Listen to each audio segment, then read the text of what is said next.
National security adviser श्रीमान अजीत जी डोभाल और हमारे रक्षा राज्य मंत्री Shri Ajay ji Bhatt, air chief marshal Shri BR Chaudhary, defence secretary doctor Ajay Kumar, secretary defence production Shri Rajkumar, secretary ESW Shri B Anand and financial adviser defence security Shri Sanjeev Mittal, additional secretary Shri Sanjay Jaju, रक्षा मंत्रालय के सभी अधिकारी वर्ग और मीडिया के मेरे मित्रों और DAPSUs के जितने भी हमारे CMDs हैं, ऑफिसर्स हैं, सभी हमारे एम्प्लॉइज।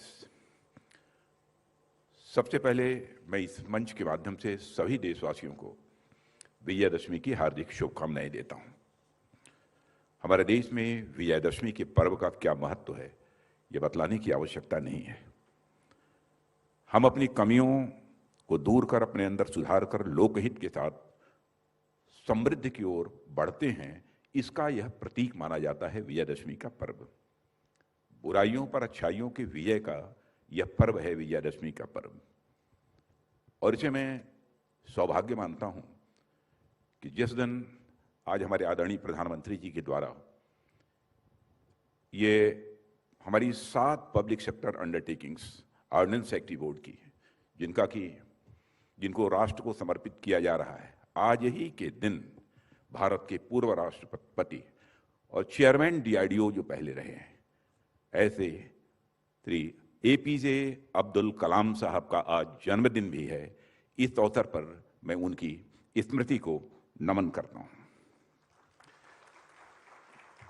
मित्रों, आप सब जानते हैं कोई भी सुधार हो एक कंटिन्यूअस प्रोसेस है जो समय के साथ लगातार चलता रहता है। सुधार कोई डेस्टिनेशन न होकर बल्कि एक जर्नी है जिसे हम अपने समाज और राष्ट्र के हित में ही तय करते हैं। इस पर्व को हर वर्ष मनाए जाने के पीछे मैं मानता हूं यही उद्देश्य रहता है।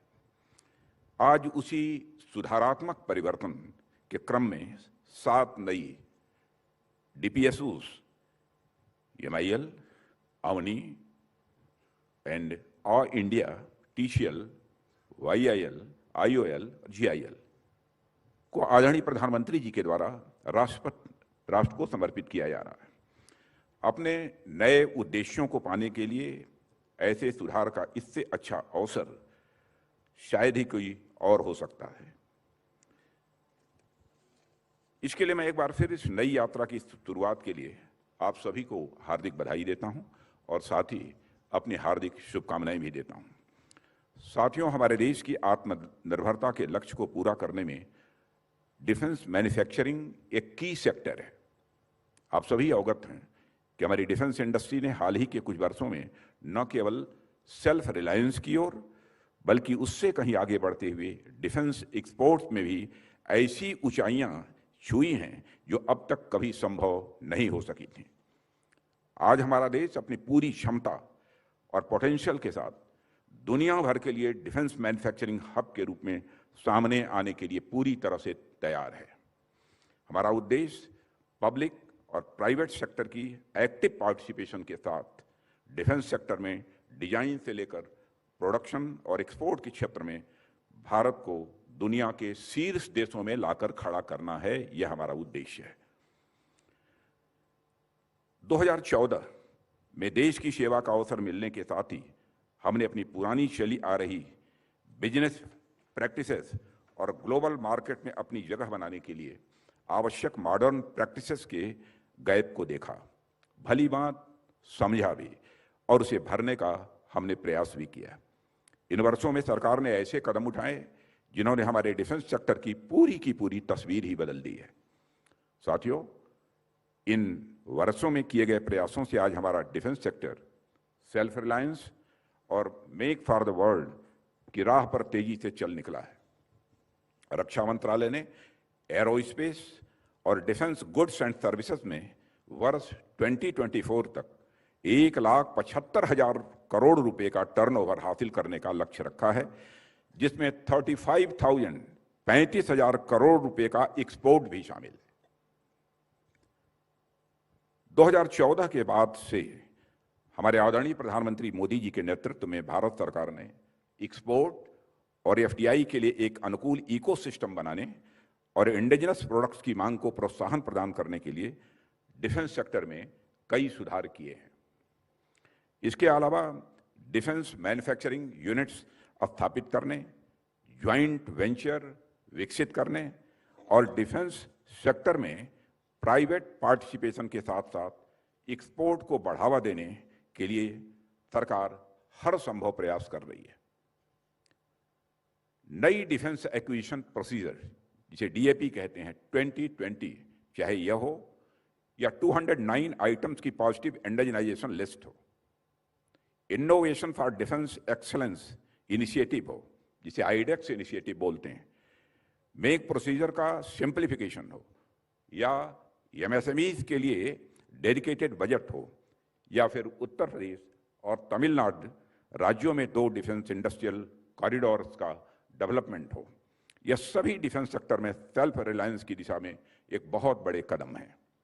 साथियों, आत्मनिर्भर भारत के हमारे संकल्प को आगे बढ़ाते हुए भारत सरकार ने ऑर्डिनेंस फैक्ट्री बोर्ड, रक्षा मंत्रालय के एक सबऑर्डिनेट ऑफिस को प्रोफेशनल मैनेजमेंट के साथ 7 नई 100% गवर्नमेंट ओन्ड कारपोरेट एंटिटीज में परिवर्तित करने का एक ऐतिहासिक निर्णय लिया है।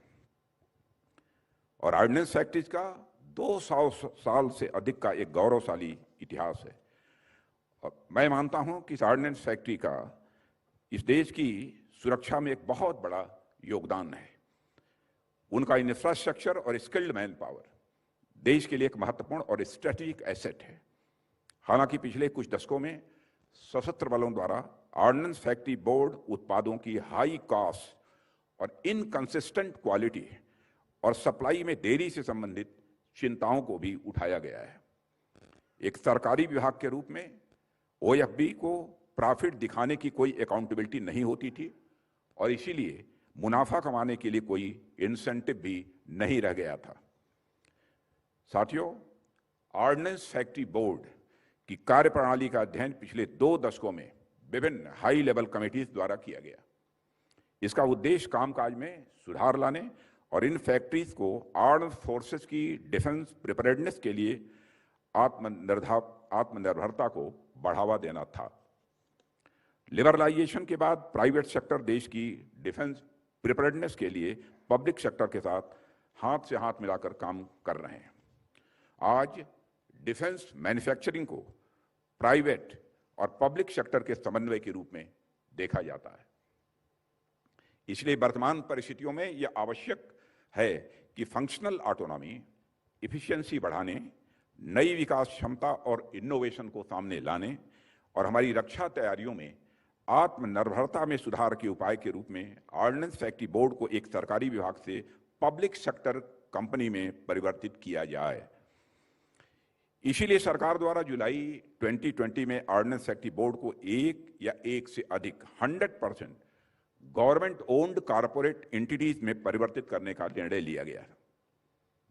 पूरी प्रक्रिया की देखरेख और मार्गदर्शन करने के लिए मेरी अध्यक्षता में, जैसा आपको बताया भी है, हमारे रक्षा राज्य मंत्री ने एक एम्पावर्ड ग्रुप ऑफ मिनिस्टर्स का गठन किया गया था। हमने विभिन्न बैठकें की हैं और ऑर्डिनेंस फैक्ट्री बोर्ड के कारपोरेटाइजेशन के सभी पहलुओं पर बहुत ही गंभीरतापूर्वक इस ग्रुप ऑफ मिनिस्टर्स की बैठक में जो है विचार भी किया है। स्टेक होल्डर से प्राप्त जो तरह तरह के सुझाव रहे हैं और उनकी राय रही हैं, उन पर भी इस पर विचार किया गया और साथ ही इस उद्देश्य के लिए काम पर रखी गई कंसल्टेंसी एजेंसी द्वारा दी गई एक्सपर्ट एडवाइस पर भी विचार किया गया। और इस मामले पर विभिन्न निर्णय लेते समय एम्पावर्ड ग्रुप ऑफ मिनिस्टर्स मुख्य रूप से 2 फैक्टर्स द्वारा निर्देशित था। सबसे पहले, पुनर्गठन के परिणाम स्वरूप ऑर्डिनेंस फैक्ट्रीज द्वारा ऑर्डिनेंस सप्लाईज में ऑटोनॉमी, एफिशिएंसी और अकाउंटेबिलिटी में सुधार होना चाहिए। दूसरे, ऑर्डिनेंस फैक्ट्री बोर्ड के कारपोरेटाइजेशन के निर्णय को लागू करते समय कर्मचारियों के हितों की पूरी तरह से रक्षा भी की जा रही हो, यह भी सुनिश्चित किया जाए। इन फैक्टर्स को ध्यान में रखते हुए ऑर्डिनेंस फैक्ट्री बोर्ड का पुनर्गठन करने और इसे 7 कॉरपोरेट एंटिटीज में बदलने का निर्णय लिया गया और इस निर्णय से इन कंपनीज को ऑटोनॉमी मिलेगी और साथ ही साथ नई कंपनीज के तहत 41 फैक्ट्रीज के कामकाज में अकाउंटेबिलिटी और एफिशिएंसी में सुधार करने में मदद भी मिलेगी। नई संरचना से ऑर्डिनेंस सेक्रेटरी बोर्ड की मौजूदा प्रणाली में इन विभिन्न कमियों को दूर करने में मदद करेगी और इन कंपनीज को कॉम्पिटिटिव बनाने और एक्सपोर्ट सहित बाजार में नए अवसरों की खोज करने के लिए प्रोत्साहन भी मिलेगी, ऐसा मेरा मानना है। इस पुनर्गठन का उद्देश्य ऑर्डिनेंस फैक्ट्रीज को प्रोडक्टिव और प्रॉफिटेबल एसेट्स में बदलना, प्रोडक्ट रेंज में विशेषज्ञता को बेहतर करना, कॉम्पिटिटिवनेस में वृद्धि, गुणवत्ता और कॉस्ट एफिशिएंसी को बढ़ाना है। यह प्रमुख उद्देश्य है। एम्प्लॉइज फेडरेशंस और एसोसिएशन के साथ डिस्कशन के दौरान यह देखा गया कि उनकी मुख्य चिंता थी कि उनकी सर्विस कंडीशन की सुरक्षा और नई कंपनियों के भविष्य के बारे में जो आशंकाओं से संबंधित थी। उनके साथ secretary defence production Shri Rajkumar ji की भी कई बैठकें हुई। अंतिम बैठक एम्प्लॉइज फेडरेशन के साथ हमारी भी हुई है। मैं ये कहना चाहूँगा कि एम्प्लॉई ने इस कॉर्पोरेटाइजेशन में जिस प्रकार का सहयोग किया है उसकी जितने भी सराहना की जाए वह कम है। मैं सचमुच उन्हें साधुवाद देना चाहता हूं, उनमें बधाई देना चाहता हूं। और मैं तो इस नतीजे पर पहुंचा हूं कि हमारे ऑर्डिनेंस फैक्ट्री के जो एम्प्लॉइज हैं उनके लिए अपना हित नहीं बल्कि सर्वोपरि है। यदि उनके लिए कुछ तो राष्ट्र हित सर्वोपरि है। इस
और स्पष्ट रूप से कहना चाहूंगा कि डीपीएसयू को केवल डीपीएसयू की तरह ही न चलाया जाए, बल्कि डीपीएसयू को एक परिवार की तरह हमको चलाने की जरूरत है, ताकि सारे एम्प्लॉइज की भी चिंता करें, जितने काम करने वाले लोग हैं उनकी चिंता करें। हमारा अपने राजनीतिक जीवन का यह अनुभव है, यानी हमारे साथ काम करने वाले लोगों को हमारे पर भरोसा है, विश्वास है, तो भले ही काम करने वाले सहयोगियों के सामने कितना भी बड़ा जोखिम क्यों न हो, भविष्य में आने वाली क्षति की संभावनाएं भी क्यों न हो, वो पूरी तरह से कंधे से कंधा मिलाकर खड़े रहते हैं। और मुझे पूरा विश्वास है कि आगे इन डीपीएसयूज को, पब्लिक सेक्टर अंडरटेकिंग्स को सफल बनाने में, कामयाब बनाने में हमारे ऑर्डिनेंस फैक्ट्री बोर्ड के सारे एम्प्लॉइज कंधे से कंधा मिलाकर खड़े रहेंगे। मैं पूरे विश्वास के साथ मैं कह सकता हूं, क्योंकि जो भी हमारी उनके साथ बातचीत हुई उससे मैं बहुत प्रभावित हुआ। इसीलिए मैंने कहा, प्रबंधन से भी अपील की है कि पीएसयू को परिवार की तरह ही चलाएं और ये एम्प्लॉइज को सबसे महत्वपूर्ण स्टेक होल्डर के रूप में भी वो देखें। मैं नए प्रबंधन से भी अपील करूंगा कि वो सर्विसेज के ऑर्डर पर निर्भर न रहें। जब सर्विसेज से ऑर्डर मिलेगा तभी काम होगा, और भारत और विदेशों में नई अपॉर्चुनिटी उनको एक्सप्लोर करनी। मुझे विश्वास है कि आने वाले समय में ये नई कंपनियां न केवल डिफेंस मैन्युफैक्चरिंग इकोसिस्टम में महत्वपूर्ण भूमिका निभाएंगी, बल्कि हमारी इकोनॉमी के विकास में भी अपना अहम योगदान देंगी। इस अवसर पर इससे ज्यादा कुछ न कहते हुए मैं आप सभी के भविष्य के प्रयासों की सफलता के लिए अपनी हार्दिक शुभकामनाएं देता हूं, और अंत में पुनः विजयादशमी के पावन पर्व की हार्दिक शुभकामनाएं देते हुए, और साथ ही एपीजे अब्दुल कलाम साहब भारत के ही नहीं बल्कि अंतर्राष्ट्रीय जगत के माने जाने वैज्ञानिक थे, उनके जन्मदिन के अवसर पर पुनः उनकी स्मृति को नमन करते हुए अपना निवेदन समाप्त करता हूं।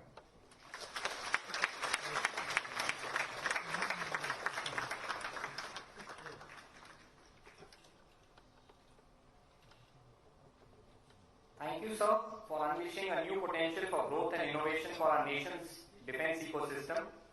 It's time to sneak a preview of the Super 7, presenting a film on dedicating 7 new defense companies to the nation.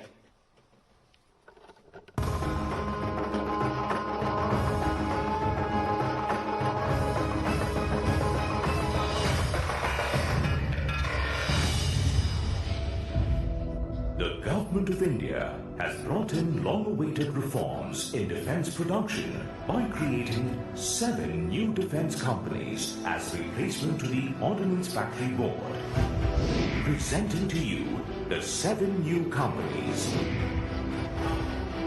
Advanced Weapons and Equipment India Limited, or India, headquartered at Kanpur, will be a dominant supplier of critical weapons and equipment to the Indian Armed Forces and will serve as an important cog to war readiness. All India's 8 production units are at Kanpur, Jabalpur, Kasipur, Korwa, Tiruchirappalli and Ishapur.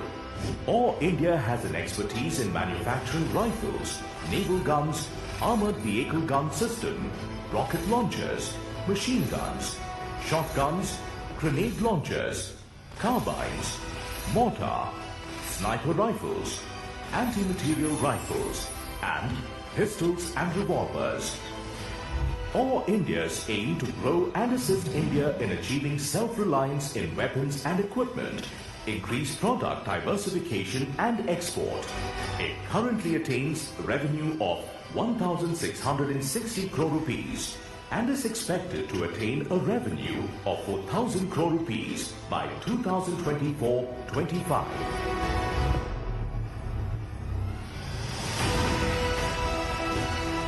Armored Vehicles Nigam Limited. Avani has expertise in manufacturing defense mobility and combat vehicles such as MBTs, UCVs, trolls, MPVs and engines, and will march forward with 5 production units at Avadi, Jabalpur, Medak and Ambernath, which are part of the military's defense structure. Avani enjoys market leadership and has a monopoly in the armored combat vehicle market with an order book of more than 13,000 crore rupees. it has the potential to explore export markets. It currently attains a revenue of 3,365 crore rupees and is expected to attain a revenue of 7,300 crore rupees by 2024-25.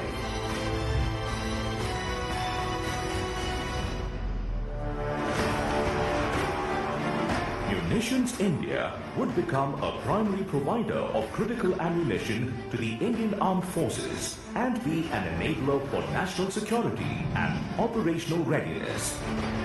Munitions India's 12 production units are at Kadki, Aruvankadu, Tiruchirappalli, Bhandara, Bolangir, Chandrapur, Tihu Road, Itarsi, Kamaria, Nalanda and Warangal, which would provide small and large arms, ammunition, explosives, detonators, projectiles, propellant, specialized chemicals, grenades, charges and bombs.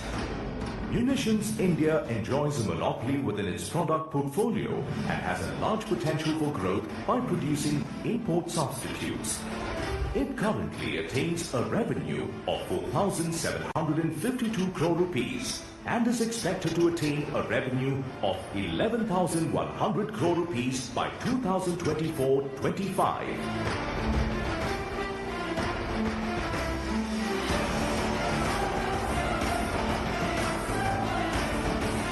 Yantra India, a dominant supplier in the defense manufacturing supply chain.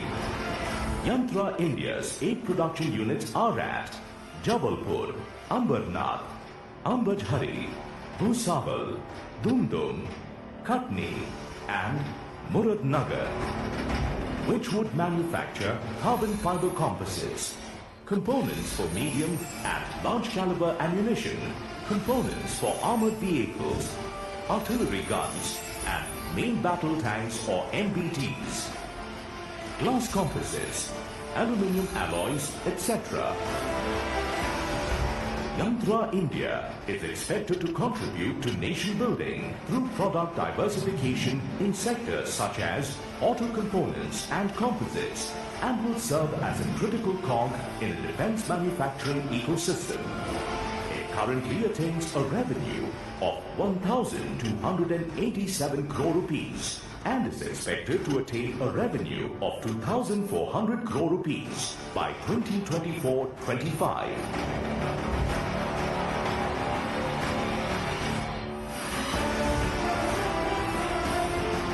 Gliders India will steer course with its production unit at Kanpur, which has a production portfolio of tactical assault parachutes, troop parachutes, aircraft brake parachutes, man-carrying parachutes, supply drop parachutes, pilot parachutes and high-altitude parachutes. Gliders India, with a monopoly in specialized parachutes, aims to diversify into the domestic, civilian and recreation markets. It also has the potential to export parachutes and other rubber-based products. It currently attains a revenue of 123 crore rupees and grow to a revenue of 400 crore rupees by 2024-25.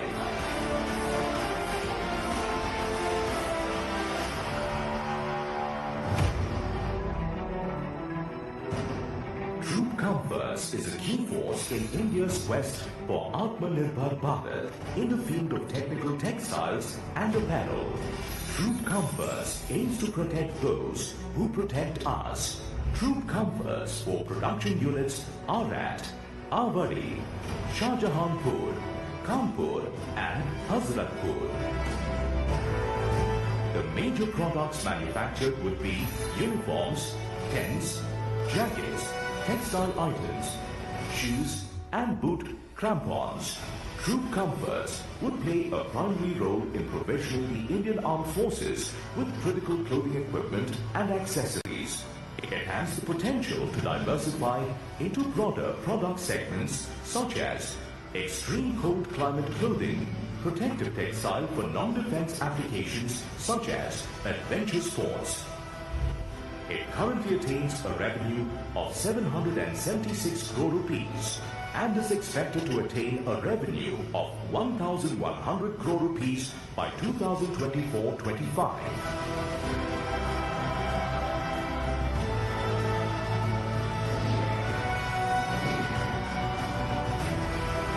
India Optel is a niche player in the manufacturing of optoelectronics and accessories for electrical equipment. India Optel, with its 3 production units at Chandigarh and Dehradun, would manufacture optical sights, optical devices, components for night vision devices, laser sighting devices, wires and cables assemblies, and rifle scopes. India Optel has a strong growth potential in domestic markets owing to its market leadership in manufacturing sites for armored vehicles, increase in demand for optoelectronic devices in defense and non-defense equipment. It currently attains a revenue of 691 crore rupees and is expected to attain a revenue of 1,700 crore rupees by 2024-25.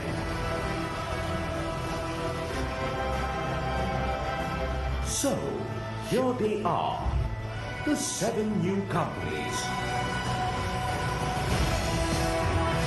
Wishing the 7 new stars of defense production the very best and dedicating them to India on the occasion of our 75th year of independence. The tricolor flies high as the nation celebrates Azadi Ka Amrit Mahotsav and India resolutes once again to be Atmanirbhar Bharat.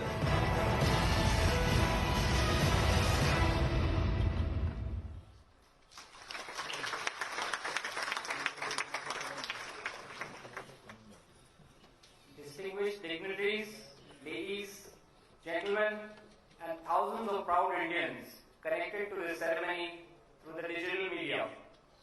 The moment that we are all waiting for is here. Honorable Prime Minister of India, Shri Narendra Modi, will now address the ceremony.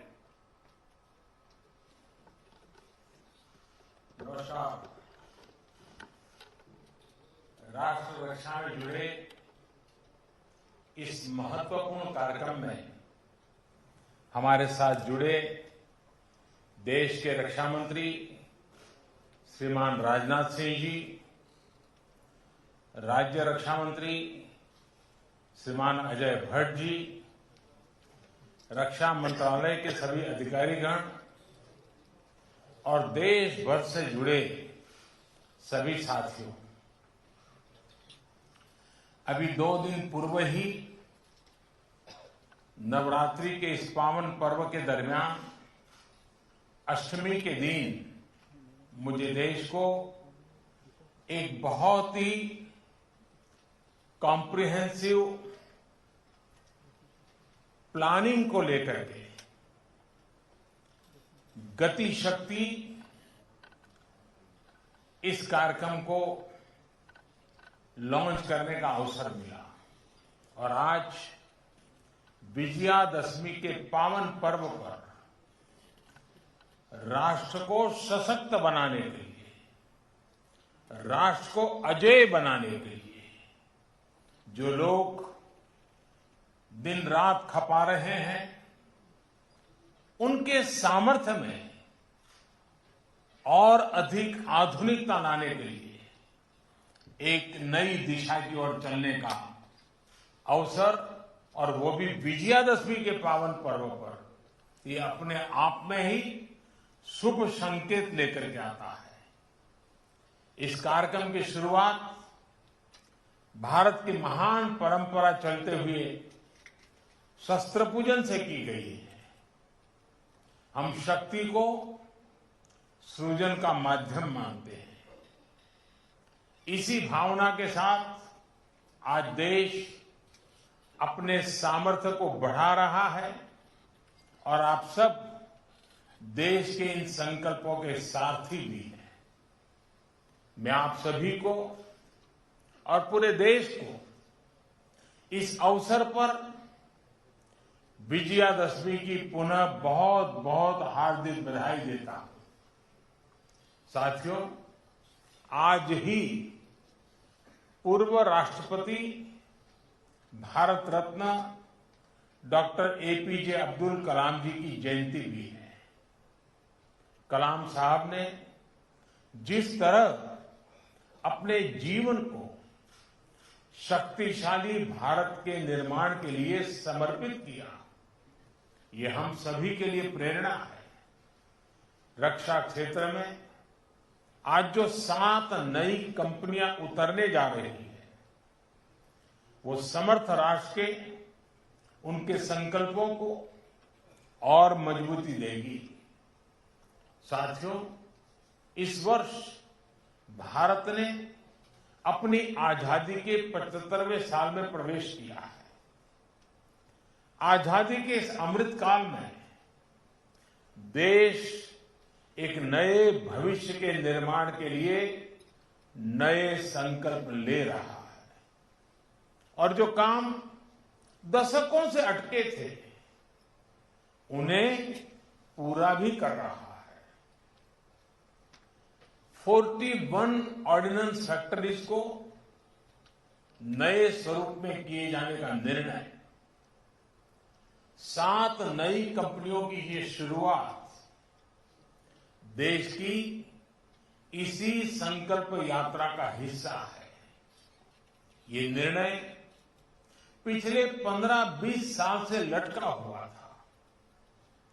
मुझे पूरा भरोसा है कि ये सभी 7 कंपनियां आने वाले समय में भारत की सैन्य ताकत का एक बहुत बड़ा आधार बनेगी।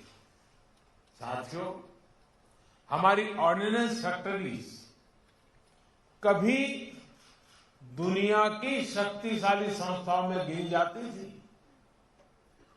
इन फैक्ट्रीज के पास 100-150 साल से भी ज्यादा का अनुभव है।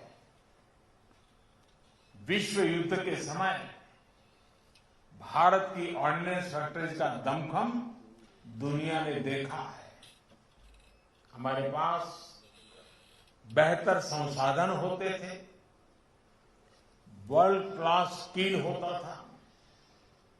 आजादी के बाद हमें जरूरत थी इन फैक्ट्रीज को अपग्रेड करने की, न्यू एज टेक्नोलॉजी को अपनाने की, लेकिन इस पर बहुत ध्यान नहीं दिया गया। समय के साथ भारत अपनी सामरिक जरूरतों के लिए विदेशों पर निर्भर होता गया। इस स्थिति में परिवर्तन लाने में ये नई 7 डिफेंस कंपनियां बहुत बड़ी भूमिका निभाएगी।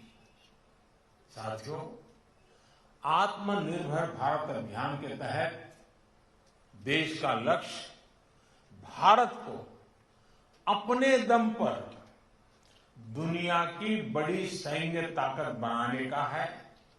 भारत में आधुनिक सैन्य इंडस्ट्री के विकास का है। पिछले 7 वर्षों में देश ने मेक इन इंडिया के मंत्र के साथ अपने इस संकल्प को आगे बढ़ाने का काम किया है। आज देश के डिफेंस सेक्टर में जितनी ट्रांसपेरेंसी है, ट्रस्ट है और टेक्नोलॉजी ड्रिवन अप्रोच है, उतनी पहले कभी नहीं थी। आजादी के बाद पहली बार हमारे डिफेंस सेक्टर में इतने बड़े रिफॉर्म्स हो रहे हैं। अटकाने लटकाने वाली नीतियों की जगह सिंगल विंडो सिस्टम की व्यवस्था की गई है। इससे हमारे इंडस्ट्रीज का कॉन्फिडेंस बढ़ा है। हमारी अपनी भारत की कंपनियों ने डिफेंस इंडस्ट्री में भी अपने लिए संभावनाएं तलाशना शुरू किया है और अब प्राइवेट सेक्टर और सरकार साथ मिलकर राष्ट्र रक्षा के मिशन में आगे बढ़ रहे हैं। यूपी और तमिलनाडु के डिफेंस कॉरिडोर्स का उदाहरण हमारे सामने है। इतने कम समय में बड़ी बड़ी कंपनियों ने मेक इन इंडिया में अपनी रुचि दिखाई है। इससे देश में युवाओं के लिए नए अवसर भी तैयार हो रहे हैं और सप्लाई चेन के रूप में कई एमएसएमईज के लिए नई संभावनाएं बन रही है। देश में जो नीतिगत परिवर्तन किया है उसका परिणाम है कि पिछले 5 सालों में हमारा डिफेंस एक्सपोर्ट 325% से भी ज्यादा बढ़ा है। साथियों, कुछ समय पहले ही रक्षा मंत्रालय ने ऐसे 100 से ज्यादा सामरिक उपकरणों की लिस्ट जारी की थी जिन्हें अब बाहर से आयात नहीं किया जाएगा। इन नई कंपनियों के लिए भी देश ने अभी से ही 65,000 करोड़ रुपए के ऑर्डर्स प्लेस किए हैं। ये हमारी डिफेंस इंडस्ट्री में देश के विश्वास को दिखाता है।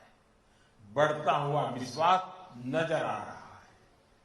एक कंपनी एम्यूनिशन और एक्सप्लोजिव की जरूरतों को पूरा करेगी तो दूसरी कंपनी आर्मी व्हीकल्स मैन्युफैक्चर करेगी।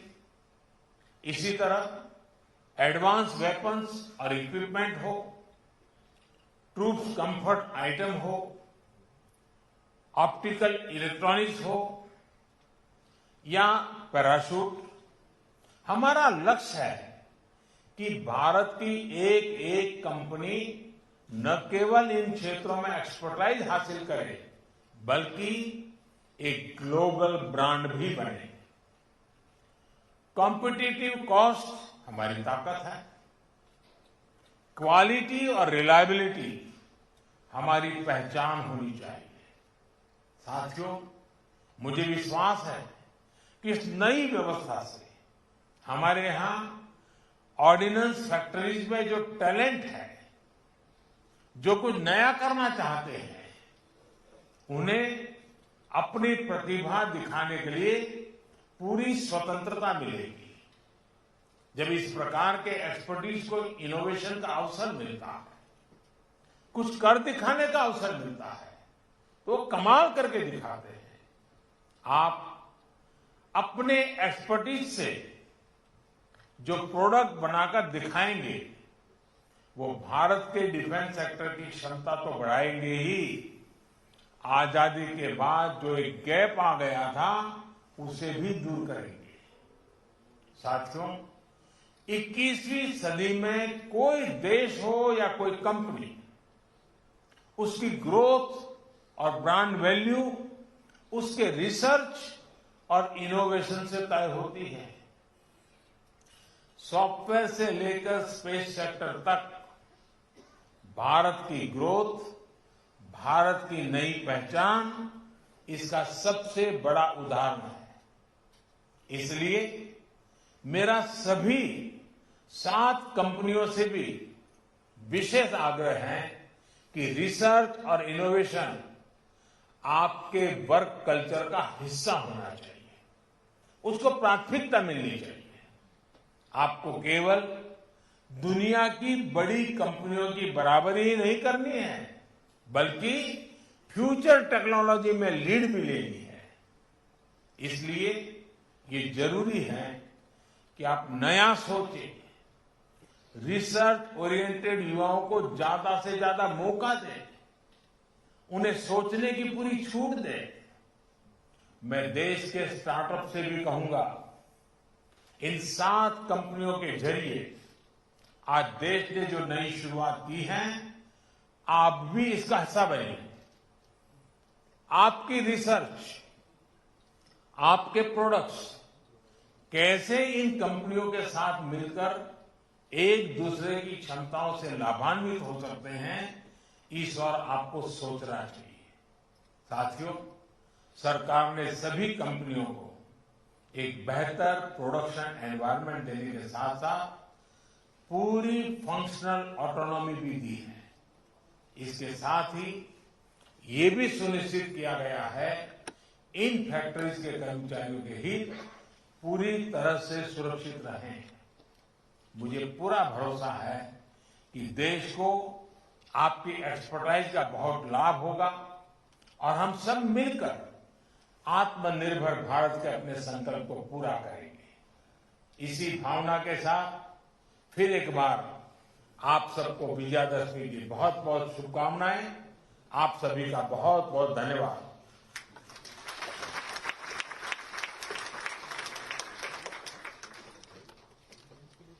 Honorable Prime Minister's vision inspires India, and we are ever grateful